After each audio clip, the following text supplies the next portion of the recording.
Welcome to the last breakfast. Please enjoy the video. In this video, I will show how to make peanut butter dip. First, gather your ingredients: creamy peanut butter, softened cream cheese, powdered sugar, and a splash of milk. Having everything at room temperature is key for a smooth, lump-free dip. You'll need about 1/2 cup of peanut butter and 8 ounces of cream cheese to begin this delightful treat. Now, let's create the creamy base.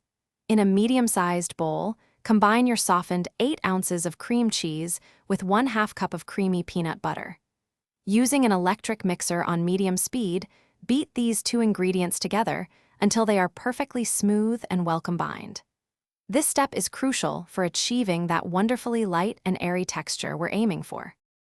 Next, it's time to sweeten things up. Gradually add about 1 cup of powdered sugar to your peanut butter and cream cheese mixture. Continue mixing until the sugar is completely incorporated and the dip is wonderfully smooth. If the dip seems too thick, add 1 to 2 tablespoons of milk, one at a time, until you achieve your preferred creamy consistency. Your delicious peanut butter dip is now ready to enjoy. Transfer it to a nice serving bowl. This versatile dip pairs perfectly with a variety of dippers, such as crisp apple slices, crunchy pretzels, or sweet graham crackers. For best flavor, serve it chilled. Any remaining dip can be stored in an airtight container in the refrigerator for up to 3 days.